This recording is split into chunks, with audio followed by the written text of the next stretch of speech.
welcome to everyone. This is, I believe, the first small group session that Center for Public Leadership has held this year, and the sort of goal of these sessions is to have an opportunity to speak to people who have had excellent experiences in the private and public sector, like Mr. Schwarzman, and to share their insights into leadership and business and public service in general. So we're very pleased today to have such a fantastic guest to join us, not only today for this small session, but also later for your larger talk. I believe you're talking about transformational leadership over lunch. And a number of us look forward to hearing your comments on that. Many of you don't need an introduction to Mr. Schwarzman, but nevertheless, he is CEO and co-founder of the Blackstone Group and was involved in all phases of the group's firm's development since founding it in 1985. He approves all the capital commitments made by the firm and manages over $32 billion in alternative assets since 1987. He began his career at Lehman Brothers, where he quickly moved up the ladder and served as chairman of the firm's Merger and Acquisitions Committee in the early 80s. In addition to his work with the Blackstone Group, he is a member of the Council on Foreign Relations, chairman of the board of the Kennedy Center for the Performing Arts. He's also on the board of the New York Public Library, the New York City Ballet, Harvard Business School Visiting Committee, J.P. Morgan Chase National Advisory Board, among others. He has all the right degrees, unfortunately from all the wrong places, a BA from Yale and an MBA from the Harvard Business School. Nevertheless, we're very happy to have him here at the Kennedy School, and he has served as an adjunct professor at the Yale School of Management. So we're very pleased to have you today. Before we hop right into the question and answers, since that's sort of the format of these sessions, do you have anything that you want to say briefly as an introduction? Yeah, I'm just absolutely exhausted from listening to that. It's really a lot of stuff. When you sit back and listen, I'm comfortable in a Q&A thing,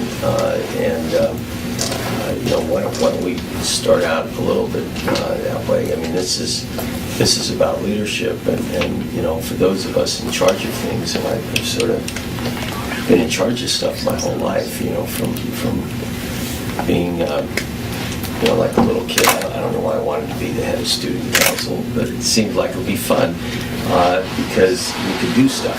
I always like doing things, and the easiest way to do things is to be in charge of them, because that way you can set the agenda for what's going on, and life's a little bit, the realm of the possible.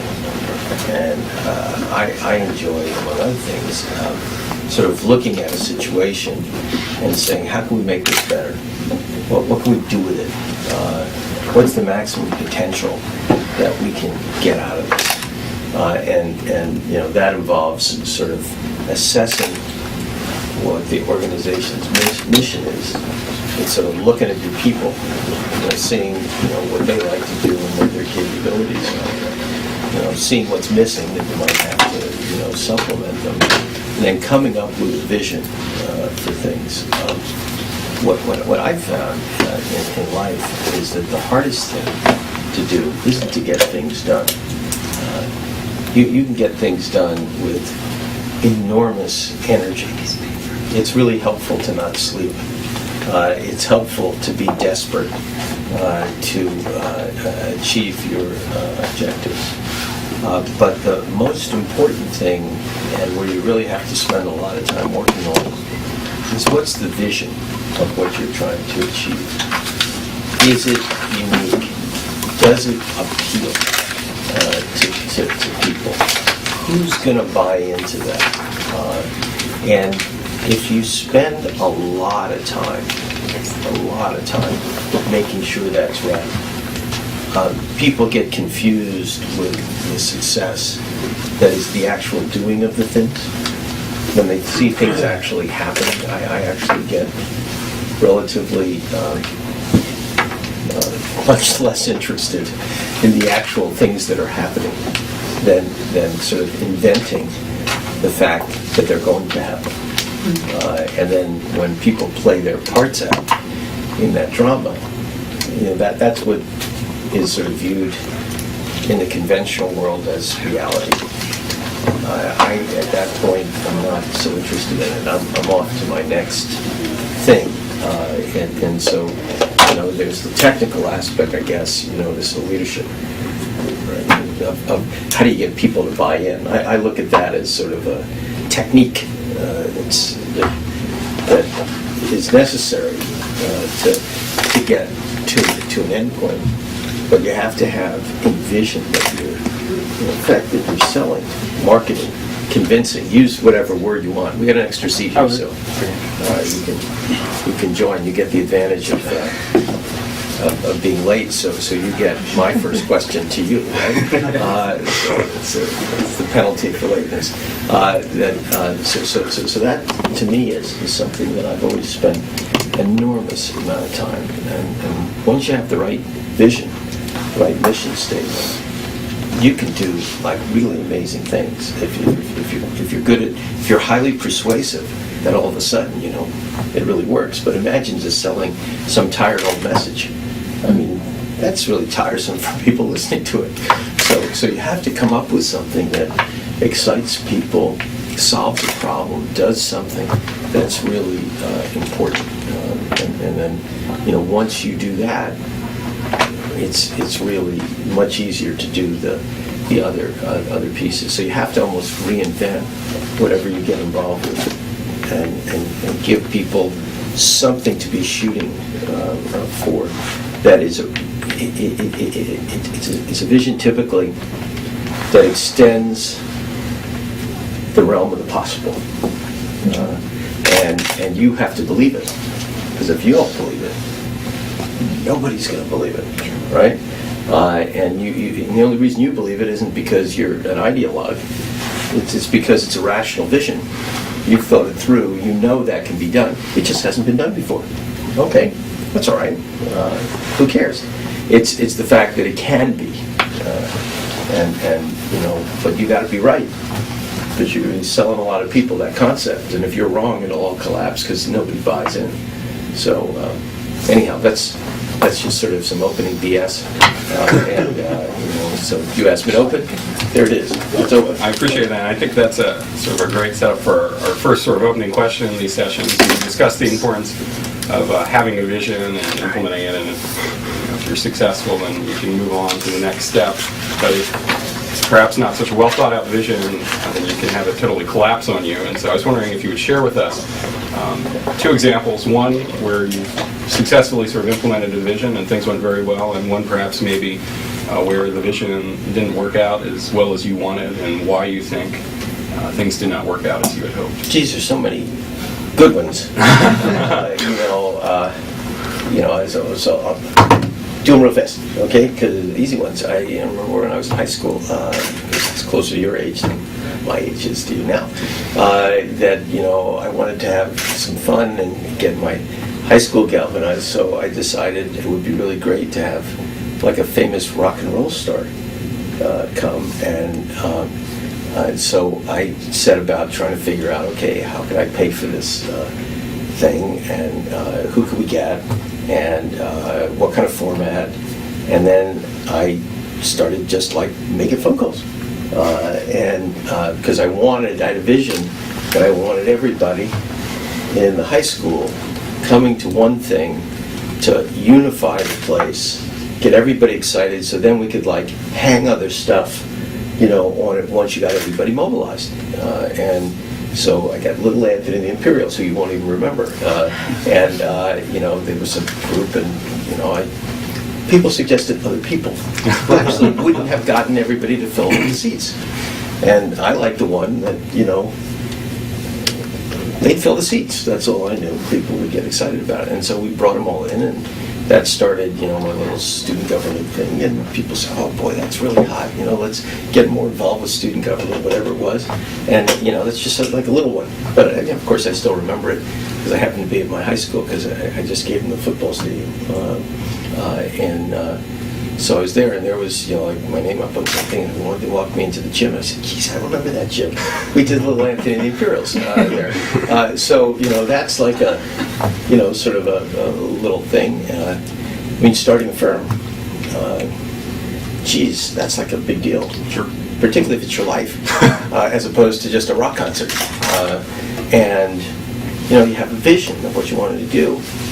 Well, we had a vision, a really strong vision. We wanted to do, sort of M&A advisory work to pay the rent. We wanted to go into what's now called the private equity business. It's then called the LBO business, leveraged buyout business. And then we wanted to take people from, Wall Street firms, Wall Street was very small in the olden days, in 1985. I joined the firm, it had 550 people, and it was called Lehman Brothers. And now it's got like down 20,000. So when you have 550 people, you actually know everybody by sight. You know most of them by name. When you got 15, 20,000 people, you're just working in an institution, right, for the most part, except for a few people.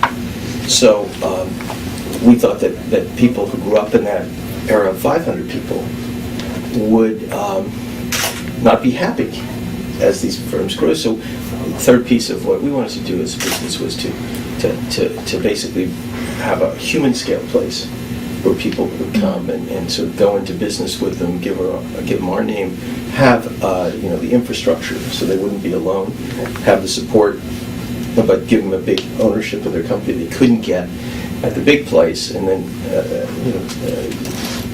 spend their careers with us. So what we did is we wrote a letter to everybody we knew and said, this is what we're going to do. And it's now 20 years later. We have so little imagination. We are doing just that. We have never changed what we did. Now, I could tell you endlessly about the agony of getting there, the failures of, just sort of failures of expectation, your own expectation, where you think something's going to work a certain way, and it just doesn't. Just starting from the first act of sending a letter out to everybody you know and assuming you're going to be overwhelmed with responses. Talk about ego. And you write it all, you spend all this time, develop this great plan. Hi everybody, it's us, we're going into business. And you should be really excited because we are.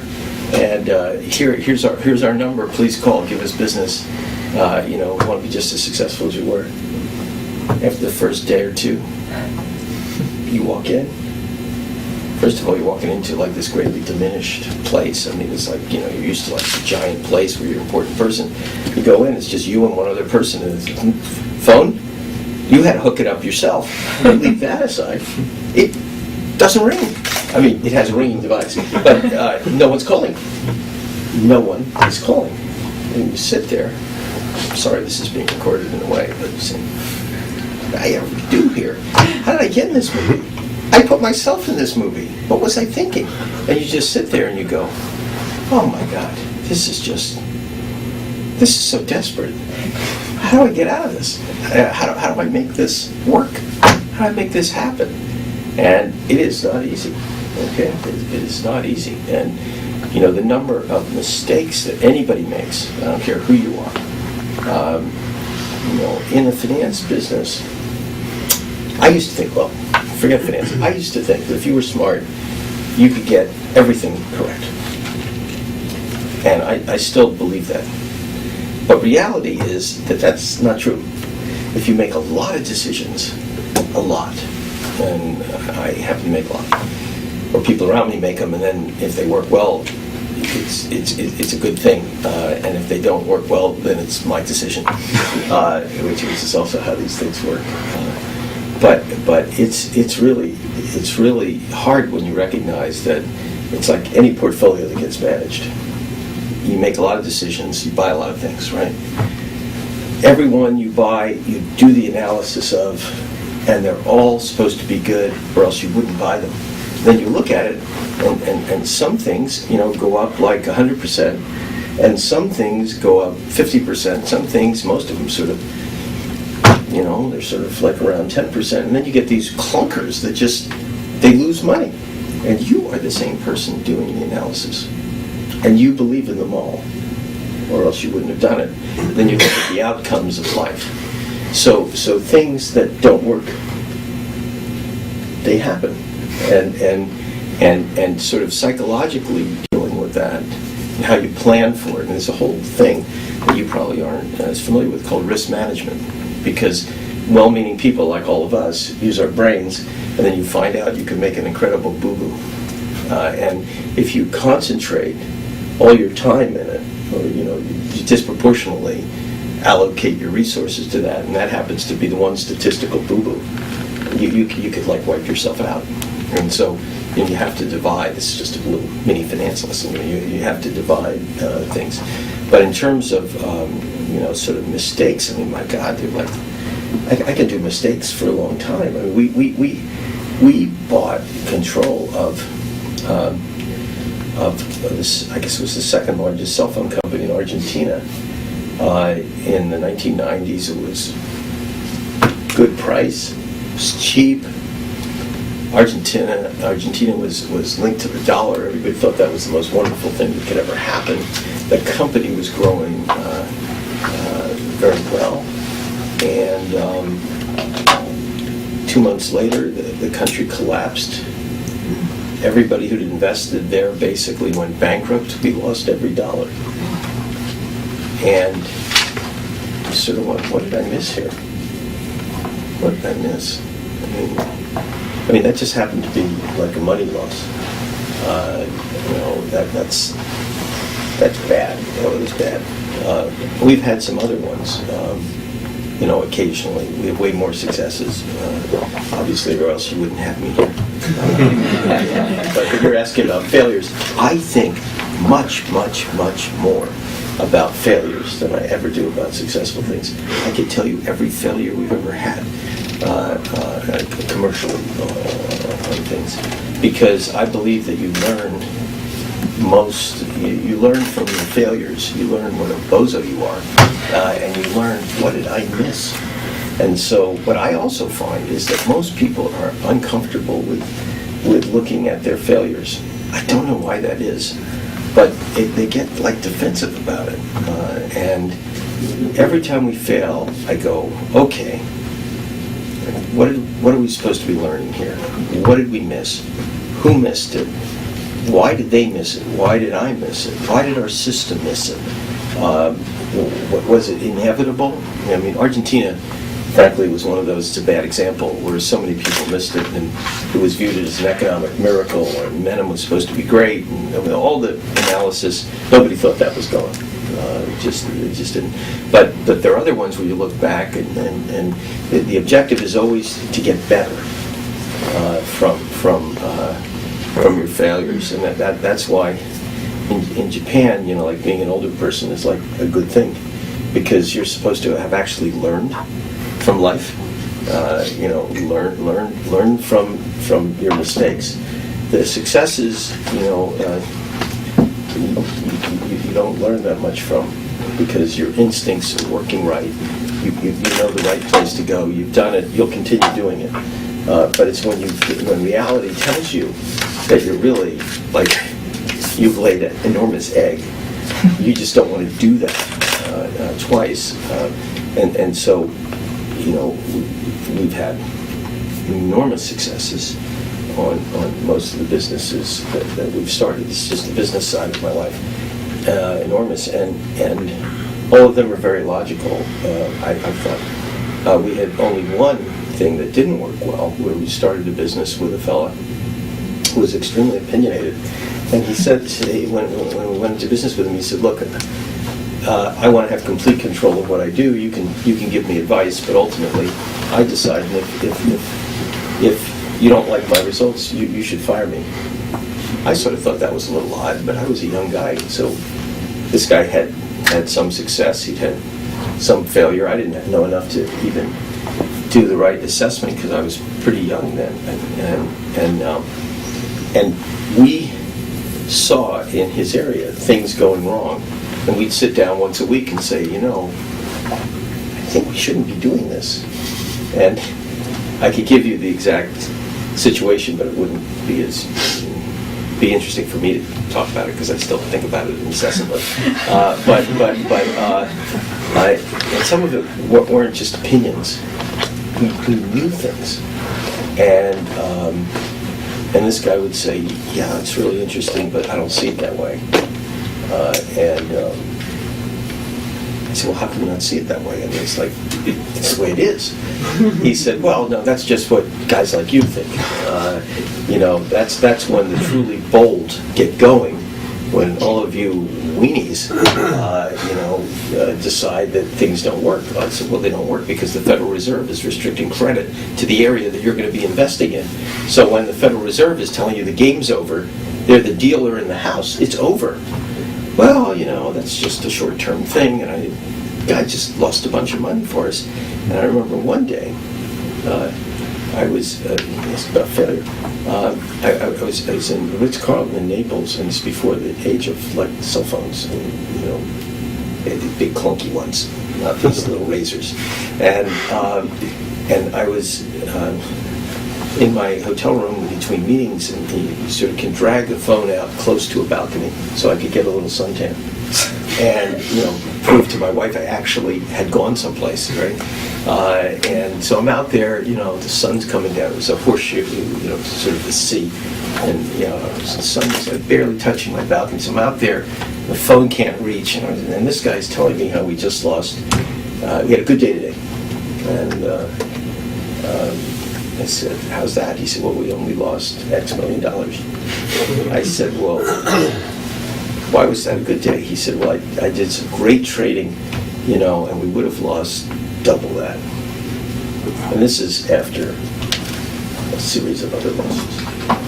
And I was sitting there, and I said, I was looking up at the sky, watching myself, wasting my time talking to him, sort of, like that. And I said, I don't think we had a good day. I think your definition of a good day is really wrong. A good day is when you make a lot of money, not when you lose a bunch of money. I said, we're so twisted, I think. I said, I think we ought to bring this to a close. And he said, well, that doesn't surprise me that you'd say that. Do you want to fire me? I said, what's the alternative? And he said, well, I can liquidate all my positions and, we can start again. I said, no, I think firing you is a good idea. And he said, by the way, you were right in everything you told me. I was wrong. I should have listened. And I said, well, we tried to be as convincing as we could be because it was fact-based stuff. And he said, well, I don't blame you. So what did I learn besides the fact that I was unbelievably stupid to have gotten us involved with this? What I learned is that, first of all, some people march to their own drummer. They're not in touch with reality. Secondly, I don't want to be a victim of any person like that. And so what I learned is that we'll never do anything where we don't maintain control. And we can share control, but there are certain parts, times, where in a situation where I have to have that ability to say, look, I've heard enough, and it's not like I'm smart, you're dumb. It's that you just happen to be off, and every once in a while, people are off. I mean, you see it politically, where they end up sort of committed to an idea because of an ideology. And, there are Republicans and Democrats. If you tell one story, they think you don't like them or whatever it is. But fundamentally, they're committed to some ideological way of solving something that the American public just thinks is incredibly stupid. And no matter how much they think, they keep doing it, which is ultimately why parties lose. Huge ideological shifts where they believe that they're just absolutely got the right thing. And the public is saying, and they don't change, by the way, very much. They just keep believing the same thing. That's why parties remain out of government for long periods of time, because they keep believing the same thing. The fact that it doesn't sell, to the country doesn't seem to bother them. I find it astonishing. They'll keep selling the same, sort of non-product. So it's really important to understand when people are off, but keep the.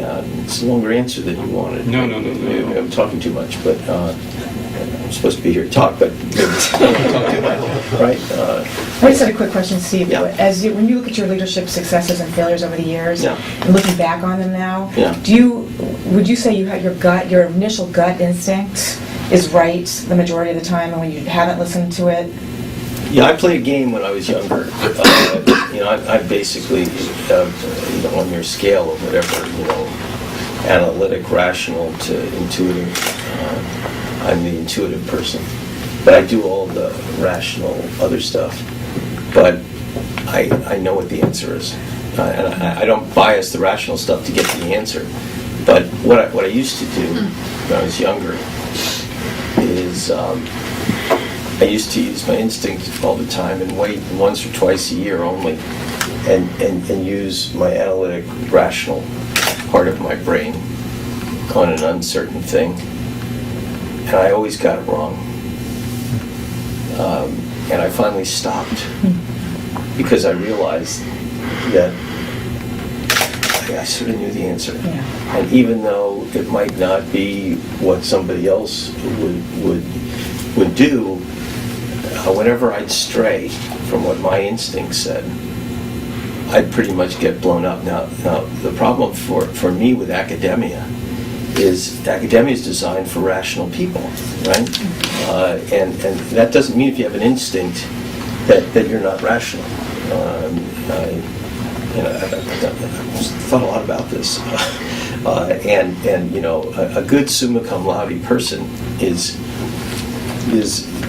very good at moving things along in a certain way, and is often right, and certainly can figure things out. If you're an intuitive person, you actually have that same mechanism, but it's buried in a little chip in your brain, and you do it like that.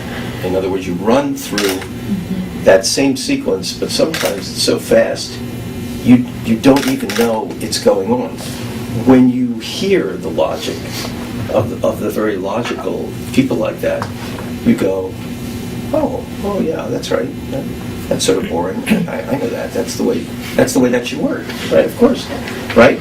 But people's minds, and this is for sort of the psych school or the med school, they really come way different, ways of thinking, and I don't know that part of exploration has adequately sort of laid out all the different styles of thinking. And when I was young, I just believed there was an SAT style of thinking, because one of the guys in my college at Yale, the opposition, his father invented the test.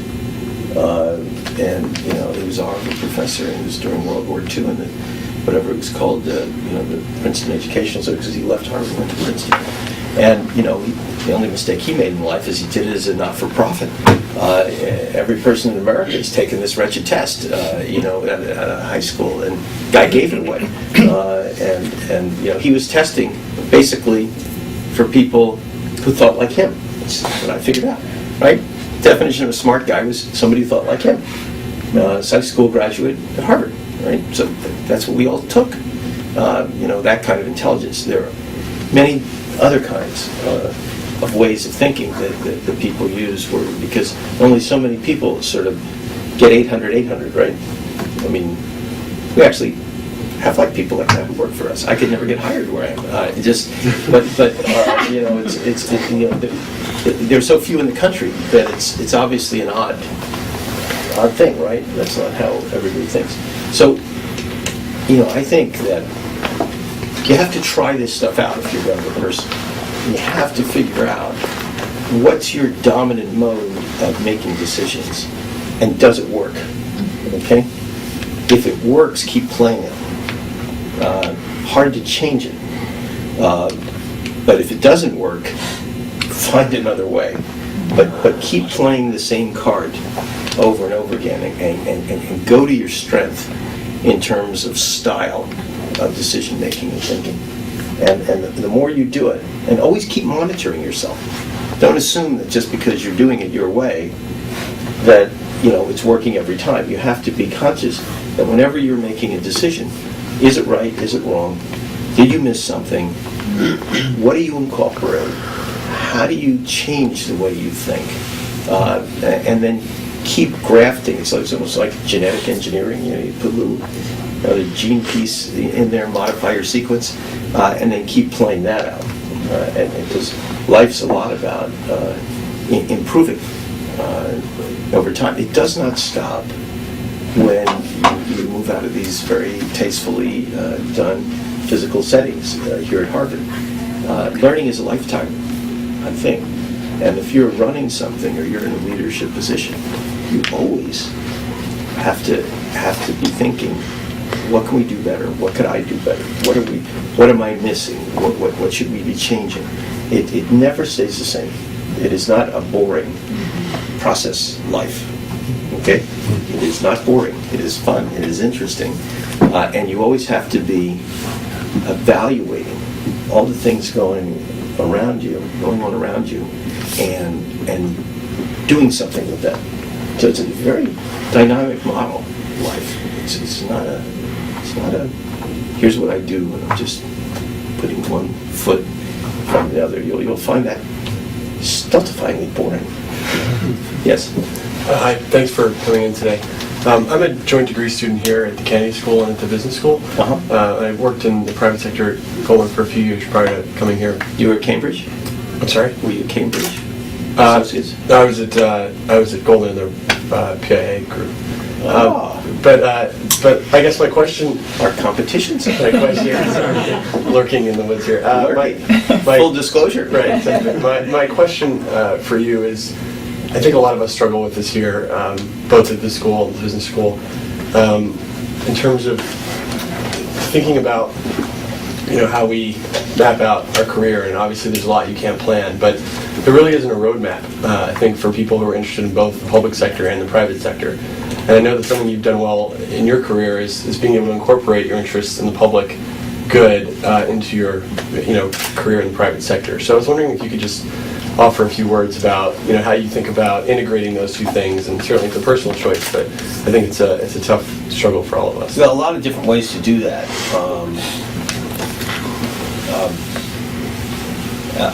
I'll direct my answer specifically to you, leave everybody out from it, and then I'll address it on a broader basis. In 1969, before any of you basically were born, I was in the process of graduating, from school, and I was interested in I didn't know what I was doing. I was like we didn't have all the sophistication that everybody now with websites and sort of summer jobs at Goldman Sachs or whatever it was, and it was a lot simpler world. And I was interested in the public world. I managed to get this amazing opportunity for me at my age then, and my background, which was nothing, that basic suburban middle class person, that I through some school connections, I got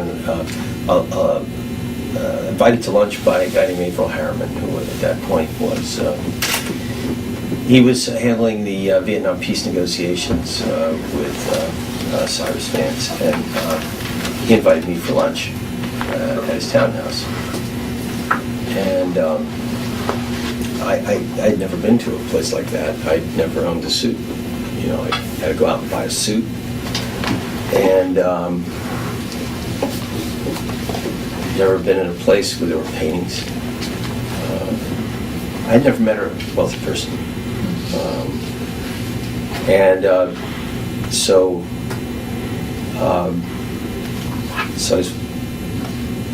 they had me stacked in the little drawing room waiting to see him because somebody else was seeing him, happened to be the mayor of New York. So he was walking out, about 20 years old, 21. So I go in and I sit in his living room, and he had a bust of Robert Kennedy up on his mantle. He'd just been killed, I guess, the year before.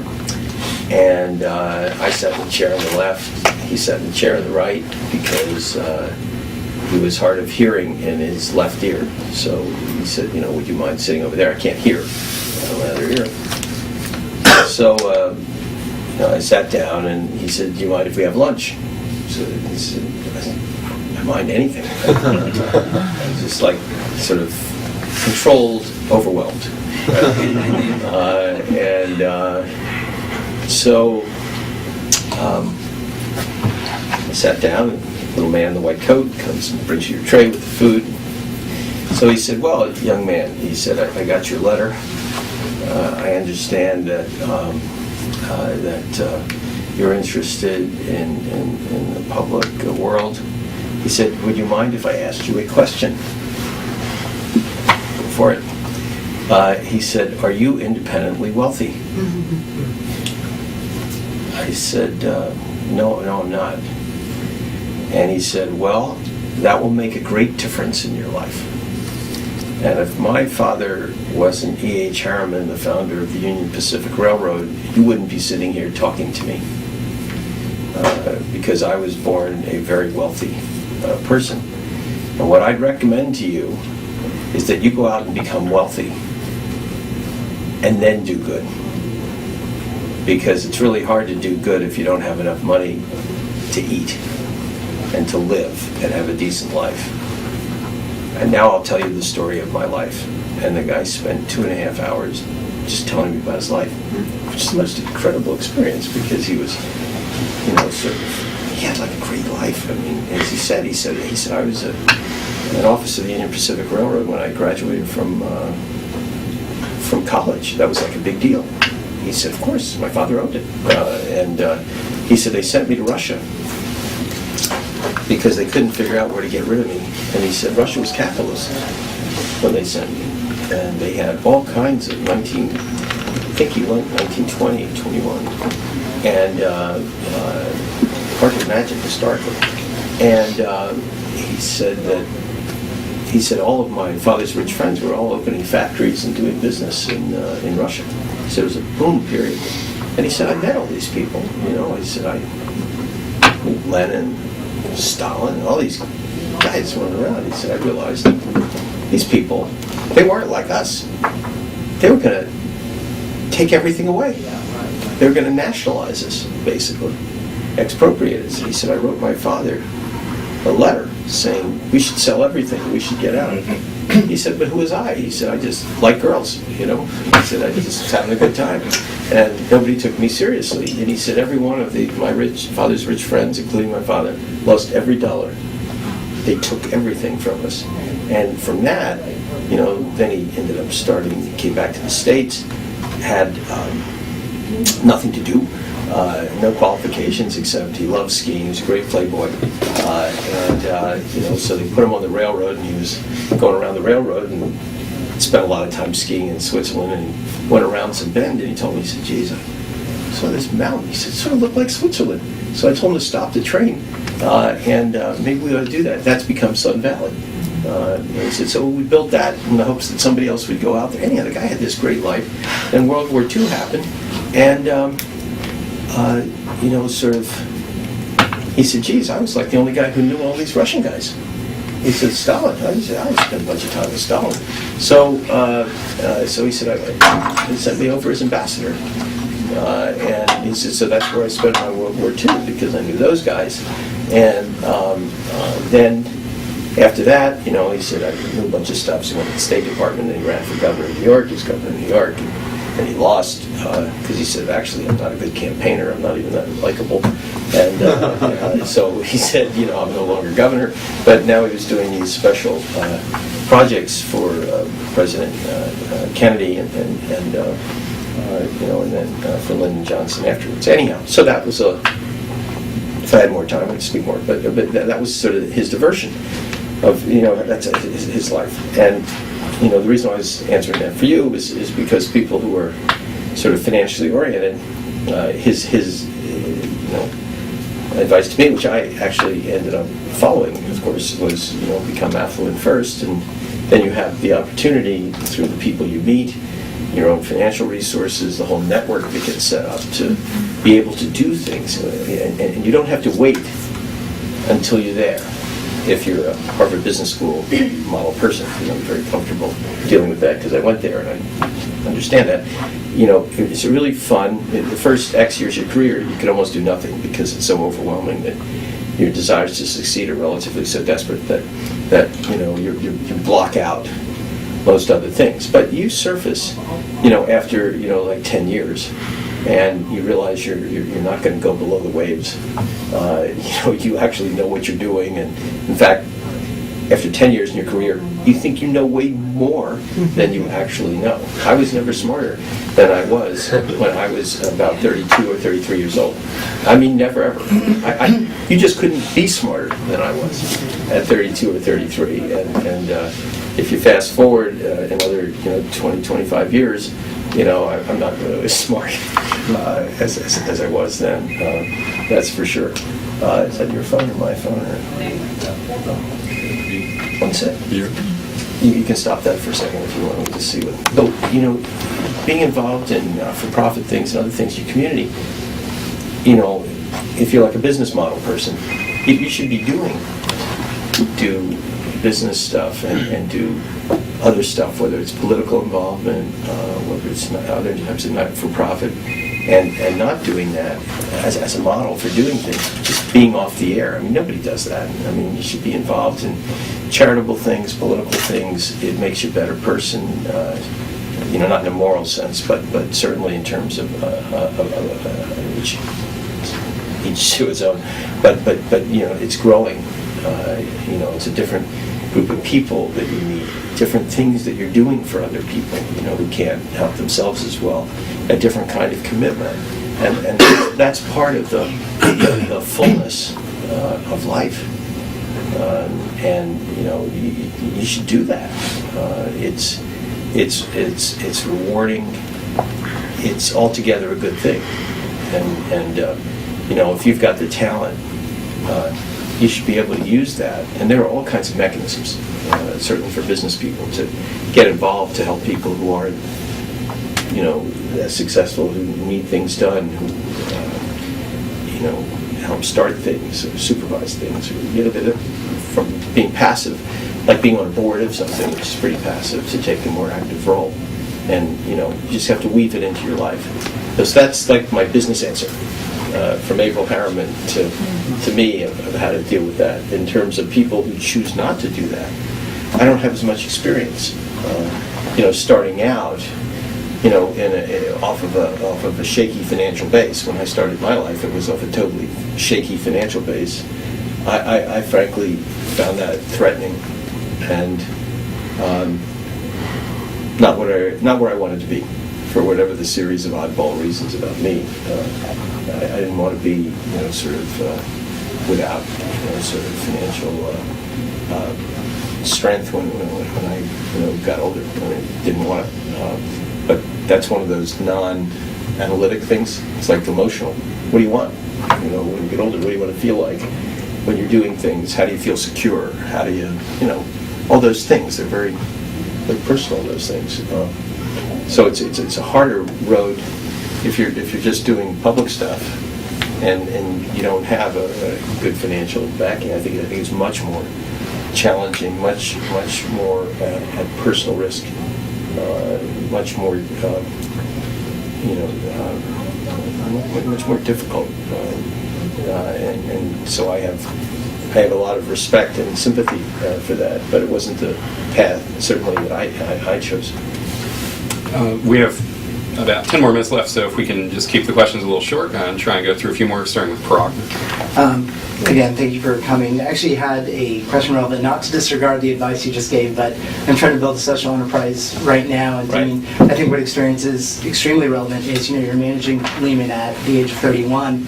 What advice would you give to us, for those of us who are young, who would like to manage and, have credibility within the within the world as an entrepreneur that is starting out at an early age? I mean, what did you do to build your credibility and not have people question that?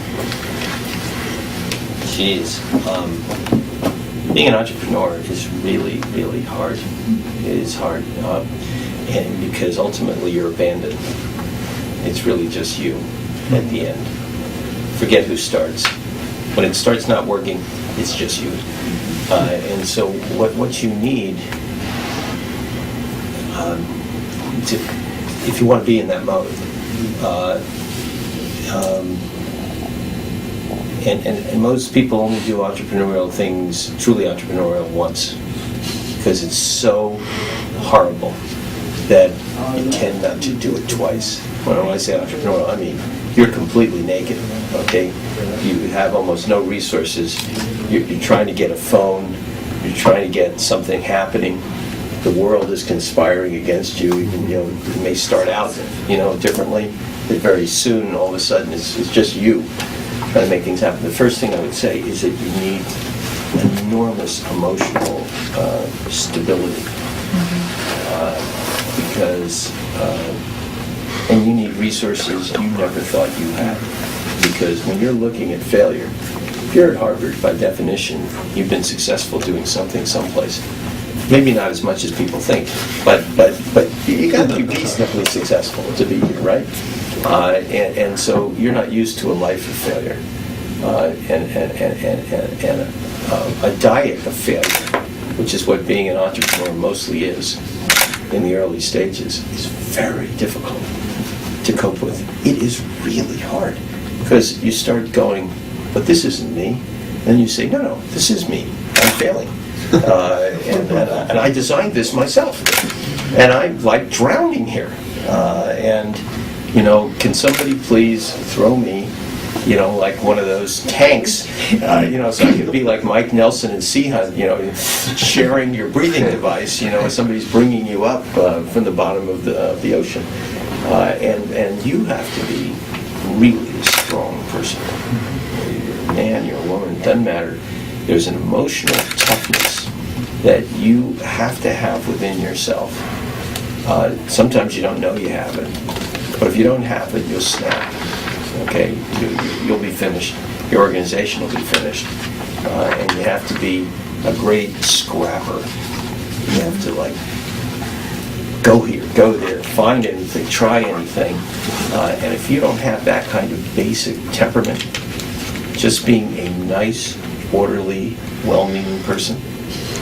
I'm not trying to cast aspersions on whatever the mission is of the Leadership Institute or whatever. If you don't have the attributes I'm talking about, you should not put yourself in that kind of situation. You could be a follower, you can be a support person, but don't be the primary person that everybody's looking to sort of fix it and make it right, because you'll crack. And then there are repercussions from that. Reputationally, your own self-confidence, sometimes your health, although young people, it doesn't tend to bother them too much, pretty resilient.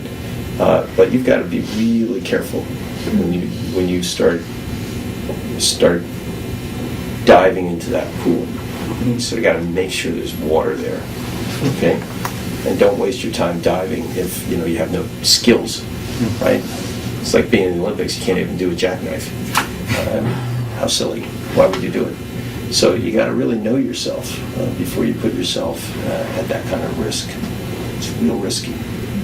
So I'm not being an encouraging entrepreneurial person. I mean, I've done it. I've been very successful, but the cost is very high. Another question? Did you have a question, Lori? Okay. Go ahead. Kirk.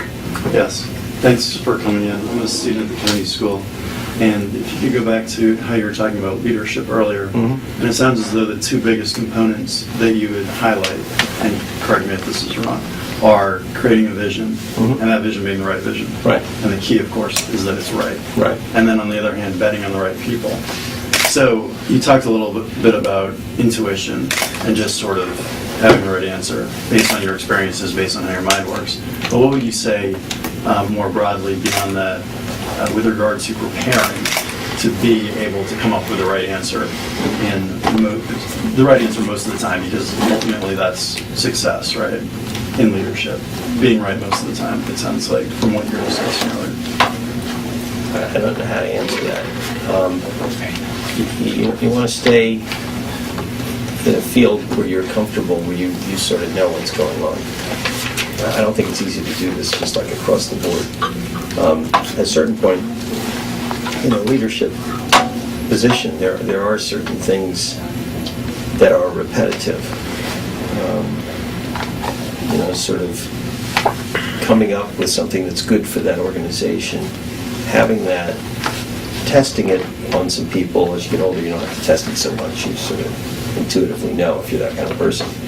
And then putting that out there and driving everybody to achieve that mission, whether it's a political campaign and the person is the product, and whatever that person is espousing becomes, part of that product package, right? Or it's a business, or it's starting, like a charity where you want to take it in other directions, where you want to make change, just sort of generally. It's sort of, for me, it's always the same thing. It's finding something that galvanizes and grabs people, and then putting the people in place and getting everybody excited, and then repeating that message over, and over again. You just keep jamming that message on everybody, and then eventually that's called institutionalizing things, right? And all that means is that all of a sudden everybody knows what you stand for, whether it's your organization, if you're, sort of a political person, what you stand for, whether it's a company, whether it's people working for you at the company. Here's what you stand for. We stand for high integrity. We have a zero defect culture at our firm. I believe that. I don't believe we should make any kind of mistake other than, occasional judgment error, because that's statistical. You can't get those right. But I never want to see a piece of paper that ever has anything other than perfect. Biggest change I had from academia to the real world. A B+ didn't work. An A- didn't work. Only one grade. It's A. Every piece of work. Not like, hey, I got like 4 A's and 2 B's or 2 B+. I did great. Okay? That is not an acceptable standard. Okay? In the real world. My real world. And so I've helped, for our sins, create all these other people who bought into that, right? And when you create all those people, then everyone they touch knows that's how we do things. But it's so there's a repetitiveness to the mission where you have to keep telling people all the time.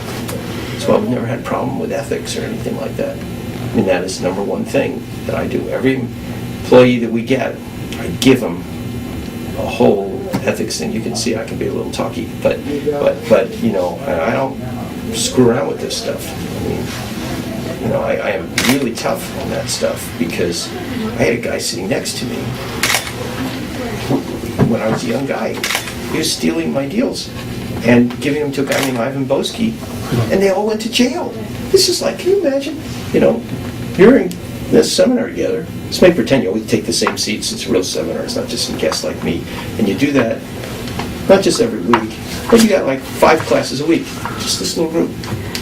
And you've been stealing something from him, and you went to jail, and you were conspiring with this person. But this age group, you think that's searing? That is like, and front page of every newspaper in the country. Person sitting right next to you. So once you have that, life's a funny thing. Okay? Message in terms of institutional development, ethics, honesty, transparency, all these kind of things. You don't need Mr. Senator Sarbanes and Representative Oxley to tell you what the hell to do, right? And every person in our place never had a problem, because every one of them comes in, I tell them I'll help put them into jail if they ever hurt our business. And the first time I did this, my partner said, "Steve, you're just such a harsh guy. We just hired these people, you've alienated them. This is like a terrible thing for you to do." I said, no. In the long term, this is a good thing. I am protecting them. Okay? from whatever frailties they may have. This isn't about being harsh. This is about a message, a culture that's non-negotiable. And they're going to get it, and they're going to behave that way. Okay? Because otherwise, horrific things could happen to them. You know, for our business as well, but for them. So part of, creating leadership is you got to know what you care about. It's a great life lesson. And when you really care about it, everybody's going to know. And if they don't buy into it, you fire them. You get rid of them. Because they'll undermine your culture. And these culture things come out of we're all adaptive. And you learn certain things, and if you believe in something that's really strong, don't be shy. And don't be inarticulate. Okay? If you believe something that's core, put it right out there, make people buy in. And if they really think you're wrong, you're working with the wrong people. Anyhow, you've been very nice to put up with me for an hour and actually 1 hour, which is exactly what this was budgeted for. So I wish you all really well. I think you're doing a good thing, with your lives. Life can be a lot of fun, but there are a lot of heartaches sometimes. It's never straight up for anybody. Everybody takes hits, and sometimes you take big hits. Whether they're things in your personal life, or whether they're things in your professional life. And part of the art of having a really good life is being able to get through those periods, know that you're in one, and make sure you have the resiliency to not let it overwhelm you. Okay, you have to just say, uh-oh, this is like a bad one. It's a bad patch, it's a bad deal, it's a bad, sort of thing. We lost our funding. Oh my God, you will have an infinite number of bad things happen to you. And it happens to everyone. It's no fault of yours, okay, in that sense. Maybe that one is your fault, but you'll get a percentage of them, because life is not expected to just work completely well, except by you, because you're doing something. It should work well, right? You're well-intentioned, you're honorable, you want to do something, it should just happen. It doesn't always work like that. And you have to have, depending upon where you go, in a place like New York, which is a reasonably tough place, that one thing I used to say when I was younger is that, that everybody's happy if someone they know well is failing. Because there's envy in the world, and no matter what business you're in, if you're in the not-for-profit world and you're doing absolutely great, then you're doing greater than somebody else. If you're in the political world, if your team's winning, the other people hate you, and just even if you're doing good things, they don't care. In the business world, although frankly in most cases everybody can win, unless you're just head-to-head with one person. But if you're both selling great products, it'll expand. That's not how people think.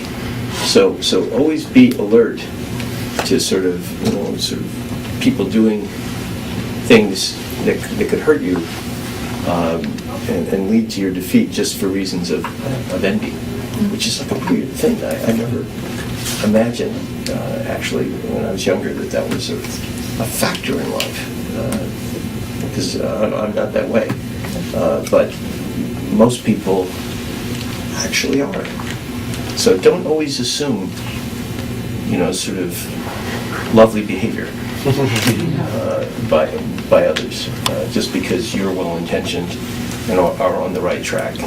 Don't assume everyone's there to help you, even if, I know this is cynical, I'm not trying to be a cynic, even if they sort of say they are sometimes.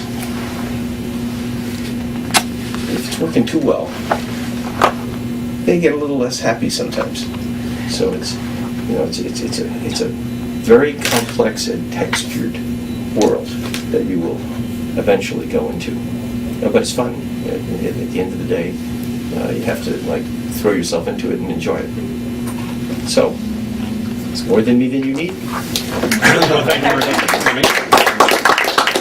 Speaking with us. Also, So I set about trying to figure out, okay, how could I pay for this thing, and who could we get, and what kind of format, and then I started just like making phone calls, and because I had a vision that I wanted everybody in the high school coming to one thing to unify the place, get everybody excited, so then we could like hang other stuff, on it once you got everybody mobilized. And so I got Little Anthony and the Imperials, who you won't even remember. And there was a group, and people suggested other people who actually wouldn't have gotten everybody to fill in the seats. And I liked the one that, they'd fill the seats. That's all I knew. People would get excited about it. And so we brought them all in, and that started, my little student government thing. And people said, oh boy, that's really hot. Let's get more involved with student government, whatever it was. And, that's just like a little one. But of course, I still remember it because I happened to be at my high school because I just gave them the football stadium.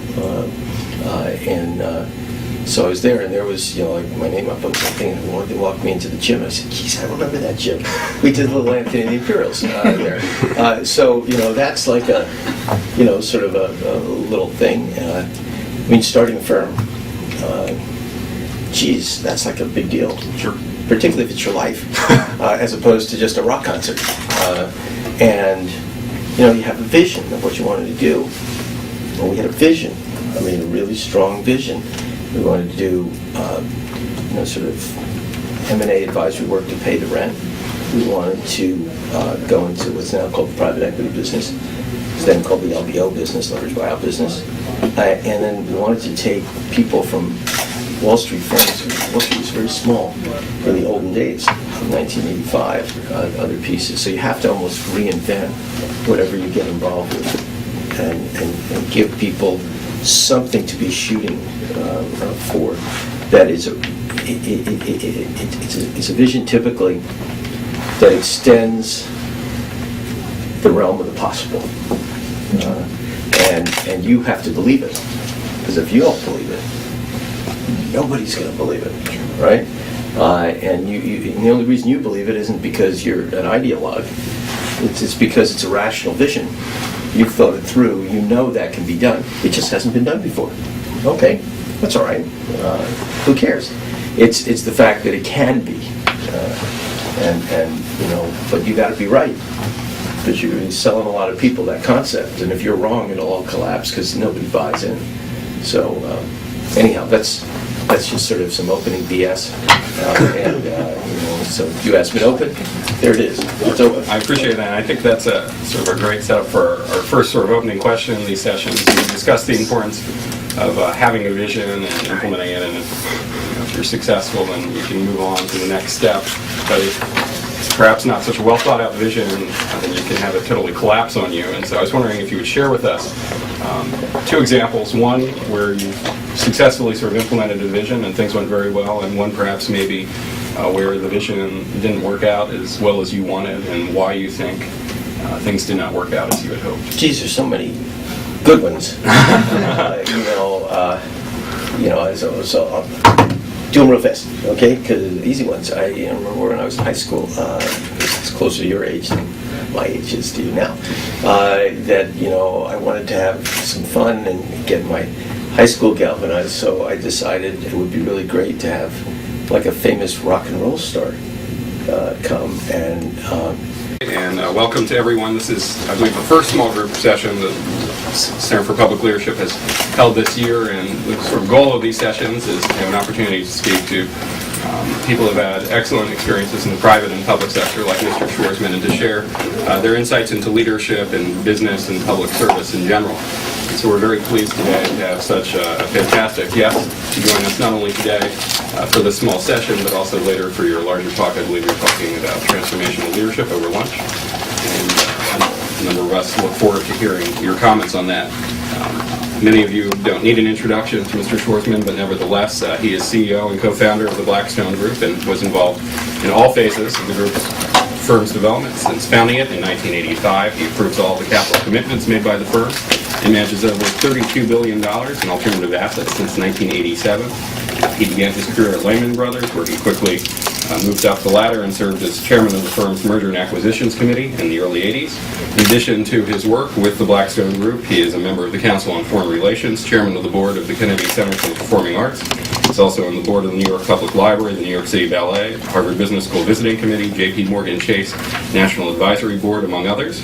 He has all the right degrees, unfortunately from all the wrong places, a BA from Yale and an MBA from the Harvard Business School. Nevertheless, we're very happy to have him here at the Kennedy School, and he has served as an adjunct professor at the Yale School of Management. So we're very pleased to have you today. Before we hop right into the question and answers, since that's sort of the format of these sessions, do you have anything that you want to say briefly as an introduction? Yeah, I'm just absolutely exhausted from listening to that. It's really a lot of stuff. When you sit back and listen, I'm comfortable in a Q&A thing, why don't we start out a little bit that way? I mean, this is about leadership, and for those of us interested with the success that is the actual doing of the things. When they see things actually happening, I actually get relatively much less interested in the actual things that are happening than sort of inventing the fact that they're going to happen. And then when people play their parts out in that drama, that's what is sort of viewed in the conventional world as reality. At that point, I'm not so interested in it. I'm off to my next thing. And so, there's the technical aspect, I guess, this leadership. Of how do you get people to buy in? I look at that as sort of a technique that is necessary to get to an end point. But you have to have envision that you're effective, you're selling, marketing, convincing. Use whatever word you want. We got an extra seat here, so you can join. You get the advantage of being late, so you get my first question to you, right? It's the penalty for lateness. So that, to me, is something that I've always spent enormous amount of time. And once you have the right vision, right mission statement, you can do really amazing things. If you're good at, if you're highly persuasive, then all of a sudden, it really works. But imagine just selling some tired old message.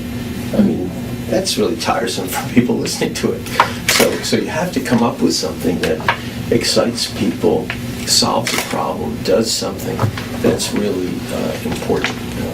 And then, once you do that, it's really much easier to do the other larger things. And I've sort of been in charge of stuff my whole life, from being like a little kid. I don't know why I wanted to be the head of student council, but it seemed like it would be fun because you could do stuff.